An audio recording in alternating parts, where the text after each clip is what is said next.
रुचिरा द्वितीय पाठ आज हम पढ़ेंगे और ये रुचिरा का तृतीय भाग है। इस पाठ का नाम है विलस्य वाणी ना कदापि मे श्रुता, यानी कि विलस्य यानी कि गुफा, वाणी यानी कि गुफा की, वाणी यानी कि आवाज़, ना यानी कि नहीं, कदापि यानी कि कभी भी, मैं यानी कि मेरे द्वारा, श्रुता यानी कि सुनी गई। बच्चों यहाँ पर मैं जो है मैं है, यहाँ पर आपको मैं रखना है। जो अनुस्वार है, जो अंक की बिंदी लगी हुई है, इसको हटा देना है। ये प्रिंटिंग मिस्टेक है, इसका ध्यान रखना। और प्रस्तुत पाठ जो है पंचतंत्र के तृतीय खंड से संकलित है। यह खंड काकोलूकी नाम से जाना जाता है। पंचतंत्र में जो है 5 खंड हैं और 5 खंडों में जो ये कथा उद्धृत है वो तृतीय खंड से उद्धृत है। तृतीय खंड को जो है काकोलूकियम कहा जाता है। इसमें काकोलूकीय का मतलब होता है कौक, काक यानी कि कौवा, उलूक यानी कि उल्लू आदि से संबंधित, यानी कि जीव जंतु से संबंधित कथाएं हैं इसमें, नाम से जाना जाता है। और पंचतंत्र के रचयिता का नाम विष्णु शर्मा है। इस ग्रंथ की रचना विष्णु शर्मा ने राजा अमर शक्ति के मूर्ख पुत्रों को नीति शास्त्र की शिक्षा देने के लिए की थी। इस ग्रंथ में 5 खंड हैं जिन्हें तंत्र कहते हैं। पंचतंत्र एक सुप्रसिद्ध कथा ग्रंथ है। इसमें अनेक कथाएं दी गई हैं, बीच बीच में शिक्षाप्रद श्लोक भी दिए गए हैं। कथाओं के पात्र प्रायः पशु पक्षी, यानी कि पंचतंत्र में जितनी भी कथाएं मिलेंगी उसमें प्रायः पशु पक्षी होंगे, गद्य के साथ में श्लोक भी होंगे और प्रायः नीति शिक्षा, नीतिपरक बातें, मूल्यपरक बातें, सामाजिक जीवन में काम आने वाली बातें इसमें हैं। कोई राजनीति अगर सीखना चाहता है, राजनीतिक जीवन उसका जीना चाहता है, तो मैं तो कहता हूँ कि पंचतंत्र को एक बार ज़रूर पढ़ना चाहिए। तो इस बात का हमें ध्यान रखें बच्चों। अब हम इसके शब्दार्थ देख लेते हैं, क्योंकि शब्दार्थ हम इसलिए करते हैं ताकि हमें जो है अनुवाद में किसी प्रकार की कोई समस्या ना रहे।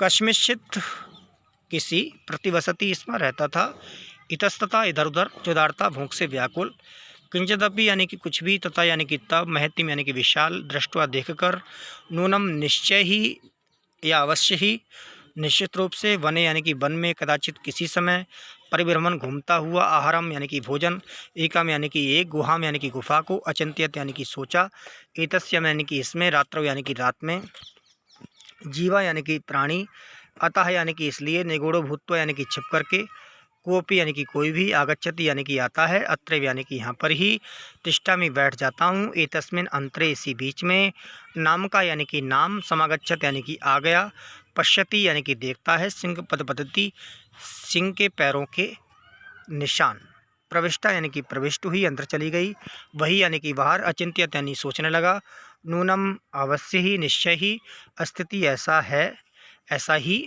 करवाणी करूँ, गुहायाम यानी कि गुफा का, श्रृंगाला गीधड़, यावत यानी कि ज्यों ही, तावत यानी कि त्यों ही, पद्धति यानी कि निशान, दृश्यत यानी दिखाई पड़ रही है, आगता आ गई, विनष्टा नष्ट हो गया, अस्मिन यानी कि इस तरह के यानी सोचता हूँ, एवं इस प्रकार।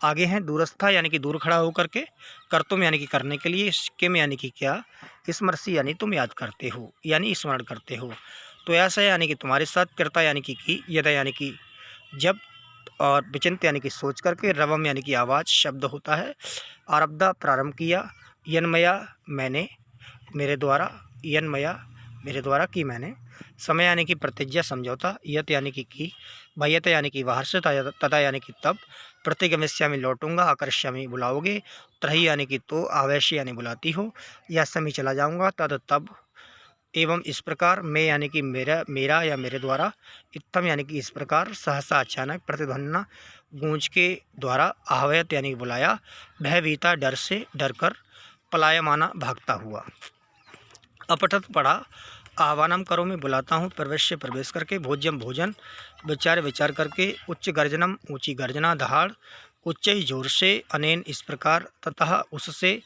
इमम इस, अन्यपि दूसरे भी, अनागतम न आने वाले दुख को, कुर्ते यानी कि प्रतिकार करता है, सोचते यानी कि चिंतनीय होता है, संस्तस्य जो है रहते हुए, जरा यानी कि बुढ़ापा, मैं मैंने या मेरे द्वारा, या जो, शोभते शोभा पाता है, वनयत्र यहाँ जंगल में, समागता प्राप्त हो गई है, कदापि यानी कभी भी, श्रुता यानी कि सुनी। अब इसका मूल पाठ है और इसका हिंदी अनुवाद दोनों देखेंगे। कस्मिंश्चित् यानी कि कस्मिंश्चित् वने खर नखरा नाम सिंहा प्रतिवसति, इसमें कस्मिंश्चित् यानी कि किसी, वने यानी कि वन में, खर नखरा यानी कि खर नखर नाम का, सिंहा यानी कि शेर, प्रतिवसति यानी कि रहता, इसमा यानी कि था। किसी वन में खरनखर नाम का शेर रहता था। स कदाचित इतस्ततः परिभ्रमण क्षुधार्ता न किंचिदपि आहारं प्राप्तवान। सा यानी कि वह, कदाचित यानी कि कभी, इतस्ततः यानी कि इधर उधर, परिभ्रमण यानी कि घूमता हुआ, क्षुधार्ता यानी कि भूख से, ना यानी कि नहीं, किंचिदपि यानी कि कुछ भी, आहारम प्राप्तवान यानी कि भोजन को प्राप्त हुआ। क्या हुआ कि जो शेर था वो जंगल में रहता था और एक दिन जो है इधर उधर घूमता रहा और अ, भूख से व्याकुल था, और लेकिन उसे कहीं भी जो है भोजन प्राप्त नहीं हुआ। तथा यानी कि तब सूर्यास्त समय एक काम महती गुहाम दृष्ट्वा स अचिंत्यत नूनम एतस्यां गुहायां रात्रौ कोऽपि जीवा आगच्छति। तथा यानी कि तब, सूर्यास्त समय यानी कि सूर्य के समय, एकाम यानी कि एक, महती यानी कि बड़ी, गुफा यानी कि गुहाम यानी कि गुफा, दृष्टो यानी कि देख कर के, शाह यानी कि वह कौन, शेर, अचिंत्यत यानी कि उसने सोचा, नूनम यानी कि निश्चय ही, एतस्यम यानी कि इसमें, गुहायाम यानी कि गुफा में, रात्रो यानी कि रात्रि को, कोपी यानी कि कोई भी, जीवा यानी कि जीव, अगच्छति यानी कि आएगा। अब इसका पूरा एक बार वर्ड मीनिंग देख लेते हैं। तथा यानी कि तब सूर्यास्त के समय एक विशाल गुफा को देख करके, शाह यानी कि उसने, किसने, शेर ने, अचिंत्यत सोचा, निश्चय ही इस गुफा में रात्रि में कोई जीव आएगा।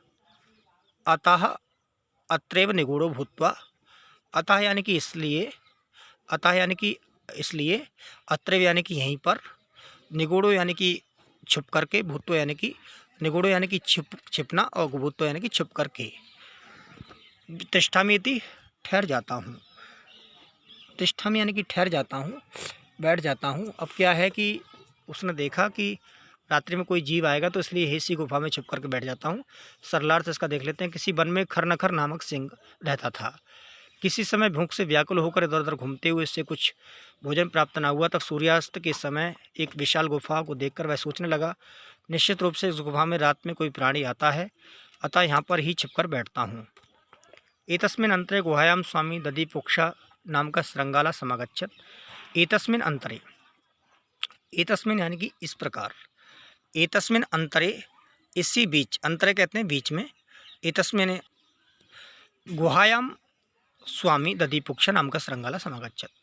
एतस्मिन् यानी कि इसी प्रकार, अंतरे यानी कि बीच में, गुहायाः षष्ठी विभक्ति का प्रयोग है। यह गुहायाः मतलब है गुफा का, स्वामी यानी कि मालिक, दधिपुक्षा यानी कि दधिपुक्ष नामक यानी कि नामक, श्रृंगाला यानी कि जो गीदड़, समागच्छत यानी कि आ गया।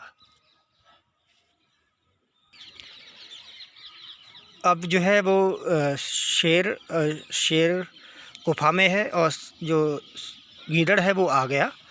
साचा यावत पश्यति, साचा यावत, सा यानी कि और, सा यानी कि वह, चा यानी कि और, यावत यानी कि यावत जैसे ही, पश्यति यानी कि देखता है, सा यानी कि उसने, उसने किसने, गीदड़ ने, चा यानी कि और उसने, किसने, गीदड़ ने, यावत जैसे ही, पश्यति यानी कि देखता है, तावत सिंह पद पद्धति गुहायाम प्रविष्टा दृश्यते। तावत यानी तभी, सिंह पद पद्धति यानी कि शेर के पैरों के निशान, गुहायाम यानी कि गुफा में, प्रविष्टा यानी कि प्रवेश करते हुए, दृश्यते यानी कि दिखाई दिए। नाचा बहिर आगता, ना यानी कि नहीं, चा यानी कि और नहीं, बहिरागता यानी कि बाहर आते हुए, यानी कि उसने देखा कि शेर के पैरों के निशान अंदर तो हैं, जाते हुए तो दिखाई दिए लेकिन आते हुए दिखाई नहीं दिए। श्रृंगाला अचिंत्यत, गीदड़ ने सोचा, अहो विनष्टो अस्मि, निश्चित ही मैं मारा जाऊंगा, विनष्ट हो जाऊंगा, यानी कि मैं मारा जाऊंगा। नूनम अस्मिन बिले सिंगा स्थिति तर्कयामी, नूनम निश्चय ही, अस्मिन यानी कि इस, बिले यानी कि बिल में, सिंघा यानी कि शेर, अस्थिति यानी कि है, तर्कयामी यानी कि सोचता हूँ, ऐसा मैं सोचता हूँ कि इस बिल में निश्चित ही शेर है। तत् किम करवाणी, तब क्या करें, तब क्या करना चाहिए, इसका एक बार अनुवाद देख लेते हैं। इसी बीच गुफा का मालिक दधिपुक्ष नामक गीदड़ आ गया। जैसे ही वह देखता है वैसे ही शेर के पंजों के निशान गुफा में प्रविष्ट होते हुए जाते हैं हुए दिखाई पड़े, तथा वे निशान बाहर नहीं आए। गीदड़ सोचने लगा, अरे मैं मर गया, अवश्य ही इस बिल में शेर है, ऐसा मैं मानता हूँ, तो क्या करूँ। एवं विचिन्त्य दूरस्थः रवं कर्तुम् आरब्धः। एवं यानी कि इस प्रकार, विचिन्त्य यानी कि सोच करके, चिंतन करके, दूरस्थ यानी कि दूर से ही, रवम यानी कि आवाज़ को, कर्तुम् आरब्धः यानी कि करना प्रारंभ किया। भोबिल, भोबिल यानी कि हे गुफा, हे गुफा, किम न स्मरसि, क्या तुम्हें स्मरण नहीं है, यन मया त्वया सह समया कृतो अस्ति। यन मया यानी कि मेरे द्वारा तुम्हारे साथ, यन यत मया है इसका अर्थ, यत यानी कि जो, मया यानी कि मेरे द्वारा, तो यानी कि तुम्हारे, तुम्हारे सह यानी कि साथ, समय यानी कि समय, कृतो अस्ति यानी कि एक समझौता हुआ था, समय यानी कि एक हमने कमिटमेंट किया था आपस में। यत यदा हम बाह्यता, यत यानी कि जब, यत यानी कि जो, यदा अहम यानी कि जब, यत जो यानी कि जो, जब अहम यानी कि मैं, बाह्यता यानी कि बाहर से, प्रत्यगमिष्यामि यानी कि वापस लौटूंगा, तथा त्वम माम आकरिष्यामि तब तुम मुझे बुलाओगी यानी कि आवाज़ दोगी। यदि त्वम माम ना आह्वयसि, यदि तुम मुझे नहीं बुला, यदि त्वम यानी कि तुम, माँ यानी कि मुझे, ना यानी कि नहीं, आवेश्य यानी कि बुलाओगी, त्रही अहम द्वितीयम बिलम यास्यामीति, त्रही यानी कि तब, अहम यानी कि मैं, द्वितीय यानी कि दूसरे, बिलम यानी कि बिल में, यास्यम यानी कि चला जाऊंगा, यति यानी कि ऐसा, यदि तुम मुझे नहीं बुलाओगी तो मैं दूसरे बिल में चला जाऊंगा। एक बार इसका हम सरलार देख लेते हैं। ऐसा विचार करके दूर खड़े होकर आवाज़ करना शुरू किया, अरे विल, क्या तुम्हें याद नहीं कि मैंने तुम्हारे साथ समझौता किया है कि जब मैं बाहर से लौटूंगा तब तुम मुझे बुलाओगे, यदि तुम मुझे नहीं बुलाते हो तो मैं दूसरे बिल में चला जाऊंगा। अथ एतत् श्रुत्वा सिंह अचिंत्यत, अथ यानी कि इस प्रकार, आगे इस प्रकार, एतत् यानी कि ऐसा, श्रुत्वा यानी कि सुनकर, सिंह यानी कि शेर, अचिंत्यत यानी कि शेर ने सोचा, उसने सोचा, नूनम एशाम, नूनम एशम, नूनम यानी निश्चय ही, एशम यानी कि ऐशा यानी कि यह, गुहा यानी कि गुफा, स्वामिना यानी कि स्वामी, सदा यानी कि हमेशा, समा गुहा यानी कि जो गुफा है, स्वामिना यानी कि अपने मालिक का, सदा यानी कि हमेशा, क्षमा आह्वानम करोति, निश्चित ही हमेशा आवाहन करती है यानी कि बुलाती है, परंतु मद भयात न किंचित वदति, परंतु यानी कि किंतु, लेकिन, मद भयात यानी कि मेरे भय से, ना यानी कि नहीं, किंचित कुछ भी, वदति यानी कि बोलती है। यानी वो कहने लगा कि हो सकता है कि ये गुफा जो है, जब इसका मालिक आता हो तो आवाज़ करती हो, आवाहन करती हो, बुलाती हो इसको, क्या पता मेरे भय से नहीं बोल रही है, अथवा यानी कि, अथवा सद सदभी सदभी वदम उच्यते, यानी कि, अथवा यानी कि सदवदम उच्यते यानी कि ठीक ही कहा गया है। वह सन्नस्त मनसाम हस्तपादिका क्रिया, वह सन्नस्त मनसाम, भय यानी कि भय यानी कि भय से, सन्नस्त मनसाम यानी कि डरे हुए, यानी कि भय से डरे हुए मन वालों का क्या होता है, हस्तपादादि का क्रिया, यानी कि हाथ पैरों की क्रियाएं जो हैं वो बंद हो जाती हैं। प्रवर्तनते नावाणी, यानी कि अब प्रवर्तनते नावाणी यानी कि जो आवाज़ है वो नहीं निकलती, चा बेपथुशाधिको भवेत, यानी कि जो क्या होता है कि आवाज़ नहीं निकलती और निश्चित ही क्या हो जाता है, तो ये क्या है, इसका अन्वय के आधार पर हम इसका एक बार अर्थ देख लेते हैं। भय सन्नस्त मनसाम, भय यानी कि भय से डरे, सन्नस्त मनसाम यानी कि भय से डरे हुए मन वालों का, मनसाम यानी कि इसमें षष्ठी विभक्ति है, तो इसमें क्या है, मन, भय से डरे हुए मन वालों का, हस्त पादादि का क्रिया और हाथ पैर आदि की क्रियाएं, वाणी च न प्रवर्तन्ते, ये क्या कहना चाह रहा है कि भय से डरे हुए मन वालों की हाथ पैर आदि की क्रियाएं और वाणी नहीं प्रवर्त होती है, यानी कि उनकी क्रियाएं बंद हो जाती हैं, प्रवर्तन ना प्रवर्तनते यानी कि नहीं होती है। बेपतु च अधिकम भवेत, बेपतु का अर्थ होता है बच्चों कंपन, च यानी कि और, अधिकम यानी कि अधिक, भवेत यानी कि होता है। यानी कि भय से डरे हुए मन वाले लोगों की हाथ पैर आदि की क्रियाएं और वाणी आदि जो बोलने की आवाज़ वगैरह है वो चली जाती है। और फिर क्या होता है, उसमें कंपन ज़्यादा होता है। जब लोग डर जाते हैं, आप देखते ही होंगे, जब लोग डर जाते हैं तो जो है उनके हाथ पैर कांपने लगते हैं, लेकिन आवाज़ भी चली जाती है और जो है हाथ पैरों की क्रियाएं भी बंद हो जाती हैं, क्योंकि उनके अंदर डर बैठ जाता है, वो मन से डरे हुए होते हैं। इसके बाद में इसका हम सरलार्थ देख लेते हैं। इसके बाद ये सुनकर सिंह सोचने लगा, अवश्य ही ये गुफा अपने स्वामी को सदा बुलाती होगी, परंतु मेरे डर से आज कुछ नहीं बोल रही है। अथवा ये उचित ही कहा गया है कि भय से डरे हुए मन वाले लोगों के हाथ पैर व पैरों से संबंधित क्रिया तथा वाणी ठीक से प्रवृत्त नहीं हुआ करती है तथा कंपन अधिक होता है। तद अहम अस्याम आह्वानं करोमि एवं सा विले प्रवश्य में भोज्यम भविष्यति।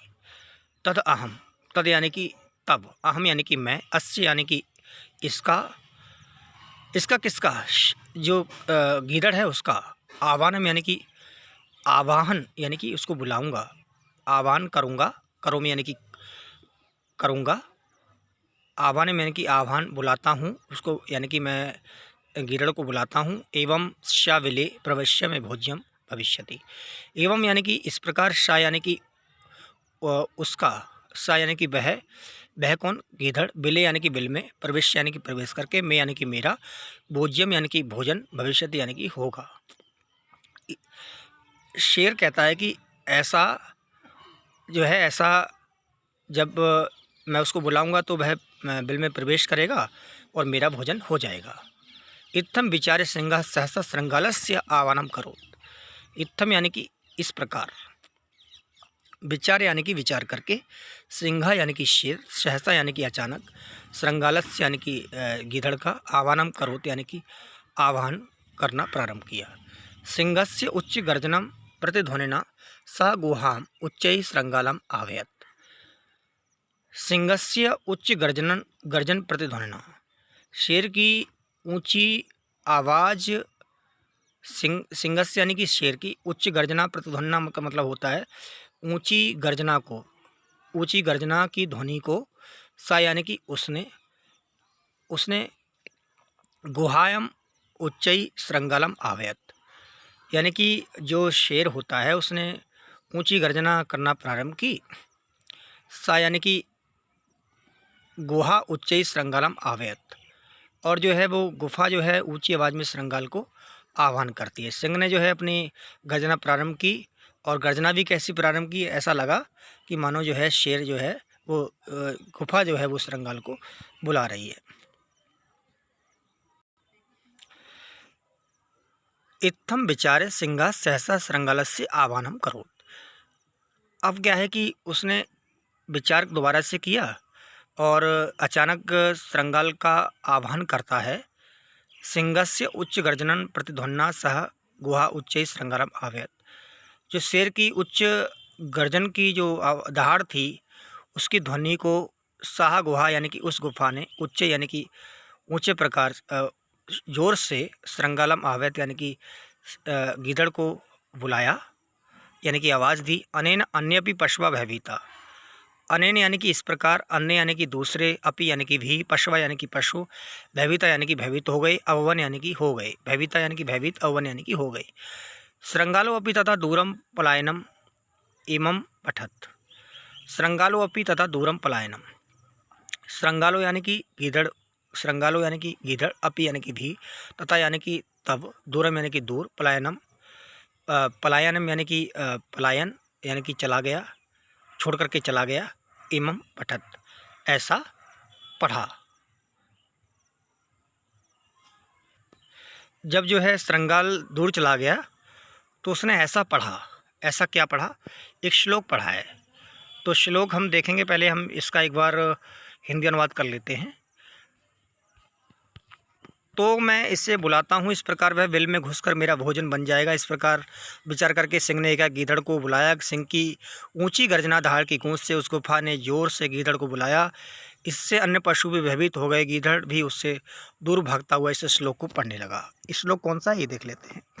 अनागतम या कुर्ते सा शोभते सा शौच्यते यो न करोत्य अनागतम बने अत्र संस्तस्य समागता जरा विलस्यमाणी न कदापि मे श्रुता। विलस्यमाणी, अब इसका एक बार अन्वय देख लेते हैं। या अनागतम कुरते सा शोभते यो अनागतम न करोति, सा शौच्यते अत्र वने संस्तस्य मे जरा समागता परम कदापि विलस्यवाणी न मे श्रुता, में ना श्रुता। अब बच्चों इसका अन्वय के आधार पर हम एक बार इसका अर्थ देख लेते हैं, क्योंकि श्लोकों का जो अर्थ होता है वो अन्वय के आधार पर ही होता है। तो ये कहा गया है कि या यानी कि जो, अनागतम यानी कि ना आए हुए, या यानी कि जो व्यक्ति या पुरुष, अनागतम यानी कि ना आए हुए, ना आए हुए कौन, जो ना आया हुआ कौन होता है, दुख होता है। ना आए हुए दुख का कुरते यानी कि करता है, क्या करता है, प्रतिकार करता है। सा शोभते, वह शोभा पाता है, यानी कि जो व्यक्ति दुख का प्रतिकार कर देता है वो शोभा पाता है। यो अनागतम ना करोति, और जो नहीं करता है, और जो ना आए हुए दुख का प्रतिकार नहीं करता है, जो अनागतम ना करोति यानी कि जो आए हुए दुख का प्रतिकार नहीं करता है। सा शौच्यते, और वह क्या होता है, शौच्यते यानी कि वह जो व्यक्ति आए हुए दुख का प्रतिकार कर देता है वह तो शोभा पाता है, और जो नहीं करता है वह क्या करता है, वो चिंतनीय होता है। अत्र वने संस्तस्य, अत्र यानी कि यहाँ, बने यानी कि वन में, संस्तस्य यानी कि यहाँ पर क्या है कि यहाँ पर दो बातें बच्चों आई हैं। एक बात यह है कि जो अनागतम यानी कि आए हुए का, यानी कि या यानी कि जो व्यक्ति आए हुए दुख का प्रतिकार करता है वो शोभनीय होता है, और जो प्रतिकार नहीं करता वह जो है चिंतनीय होता है। सोचते यानी कि चिंतनीय होता है, सोचनीय होता है। और उसके बाद में क्या कहा गया है कि अत्र बने संस्तस्य, संस्तस्य यानी कि अत्र यानी कि यहाँ, बने यानी कि वन में, संस्तस्य यानी कि रहते हुए, में यानी कि मेरे द्वारा, जरा समागता यानी कि मैं, मतलब मुझे बुढ़ापा आ गया, मतलब वन में रहते हुए मुझे बुढ़ापा आ गया, इस वन में रहते हुए मुझे बुढ़ापा आ गया। परम यानी कि किंतु, कदापि यानी कि कभी भी, विलस्यवाणी ना मे श्रुता, कभी भी मैंने गुफा को बोलते हुए नहीं सुना, और कभी भी मैंने जो है गुफा की आवाज़ नहीं सुनी, आज पहली बार आवाज़ सुनी। तो इसका एक बार हम सरलार्थ देख लेते हैं। जो व्यक्ति ना आए हुए दुख का प्रतिकार करता है वह शोभा पाता है, और जो ना आए हुए दुख का प्रतिकार नहीं करता वह चिंतनीय होता है। यहाँ वन में रहते हुए मैं बूढ़ा हो गया हूँ, परंतु कभी भी मैंने बिल की आवाज़, गुफा की आवाज़ नहीं सुनी। इसका भावार्थ क्या निकला ये भी देख लेते हैं कि जो अनागत अर्थात भविष्य में आने वाली संभावित विपत्ति के निराकरण का उपाय करता है वह संसार में शोभा पाता है। यानी कि आपके ऊपर कोई दुख आने वाला है, और दुख जब आने वाला है तो आप उसको जो है उसका उपाय भी सोच लेते हो कि दुख इस प्रकार जाएगा, तो क्या होता है कि वो तो शोभा पाता है। और जो आने वाले कल आपदा से बचाव का उपाय नहीं करता, यानी कि जो कल दुख आने वाला है उसके विषय में नहीं सोचता कि होगा देखा जाएगा, ऐसा नहीं है। उसका अभी कोई ना कोई हमें सलूशन निकालना चाहिए, तो वह जो है दुखी होता है। अगर कोई सलूशन नहीं निकालता है अपने दुख का, आने वाले दुख का, तो दुखी होता है। यहाँ वन में रहते हुए मेरा बुढ़ापा आ गया, परंतु मैंने कभी भी बिल की आवाज़ नहीं सुनी, गुफा को आवाज़ नहीं सुनी। तो बच्चों यही है कि हमें आने वाले दुख का पता होना चाहिए, हमें जो भी कार्य है वो सोच समझ कर करना चाहिए। तो ये इसका जो है बच्चों अर्थ है, और ये बहुत अच्छा ये पाठ है। इसको अपने जीवन में भी हमें उतारना चाहिए कि हमारे जीवन में कोई दुख आ रहा है तो हमें दूर करना चाहिए। तो ऐसा हमने ये पढ़ा, ये वाला श्लोक जो है सभी को अपनी कॉपी में लिखना चाहिए, और इस पर चिंतन करना चाहिए, मनन करना चाहिए। और आपको ये पाठ पसंद आया होगा। बहुत बहुत धन्यवाद।